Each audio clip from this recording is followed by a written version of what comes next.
A very important vote, probably no more important vote for a company than whether or not it should sell itself. Tomorrow we will know a lot more, obviously the proxy for the vote, and then the shareholders actually decide next week. Why should they approve this deal? Well, look, Ed, thanks for taking the time to talk to me today. Look, after we've considered all of the options available for our company, we think that this transaction represents the best risk-reward profile for our shareholders.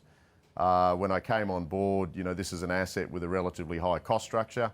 It's been improving, but it'll still always be relatively high cost, and you're a single asset. And so if your shareholders talk to me a lot about single asset risk, if one thing goes wrong, anything goes bump in the night, then you see, a big move on the downside in the share price. Whereas if you've fixed the asset as much as you can, you put it into a larger organisation, then actually you don't really have that volatility, the extreme volatility in your share price. So again, we think that given that we're selling at a 3-year high and not like some other companies at a 10-year low or multi-year low, we think this is the right deal for our shareholders. Now, some of your larger shareholders obviously are a little bit resistant, maybe think that there is still room to grow in this company. As you pointed out, you've had a very successful, albeit quite short tenure running this business.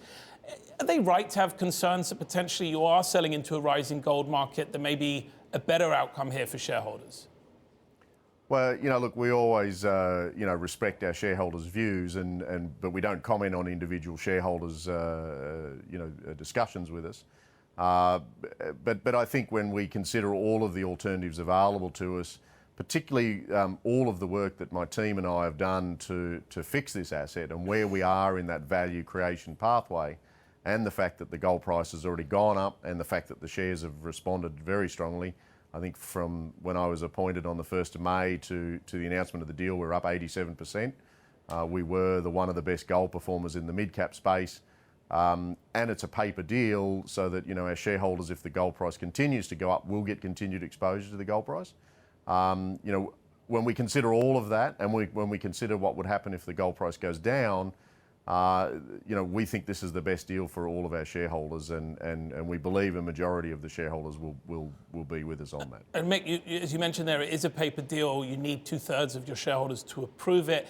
If it looks like it's ailing, if tomorrow's data shows that potentially you're not going to get that through, is there anything that Kirkland can do to actually sweeten this? Could they potentially put some cash into it, or could there be some kind of special dividend to actually get that 66% on board?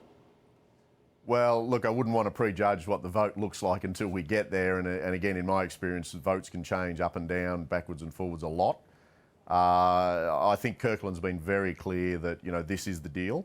They're not looking to change the deal. And we're certainly not looking to change the deal either. Our board is fully behind it.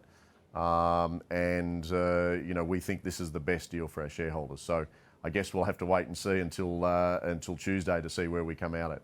And you had ISS and Glass Lewis last week come out with that sort of validation of the process, saying it was, it was the right deal, it was a solid process. I think ISS particularly commended it for being very robust in the way you reached out to a lot of potential buyers.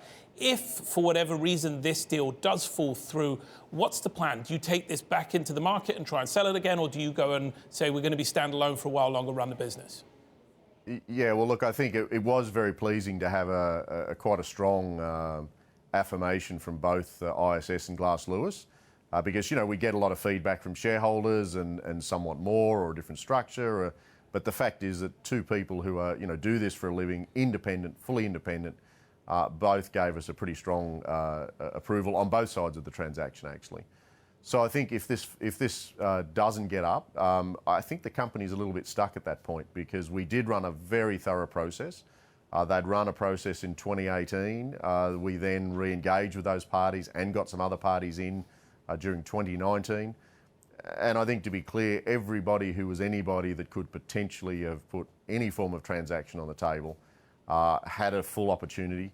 And this wasn't a process to sell the company. We took on board the comments from shareholders about single asset risk. So we looked at buying some assets falling out of the majors. We looked at mergers of equals. We looked at nil premium deals where we'd be the survivor. And I think if we can't sell this deal to our shareholders, which we believe is the best deal, then I think really the company is stuck for several years before it could even even think about doing any form of M&A. So at that point, shareholders are actually stuck with that single asset risk again. Mick, just before I let you go, a quick word on the price of gold. Obviously, you are selling at a very high point in the market. Do you feel that we're topping out, or is there a room left to go there? Well, again, I tend to look at it in Canadian dollar gold, and we are at a record high Canadian dollar gold price. You know, there may well be, given events around the world, further upside to be had in the US dollar gold price.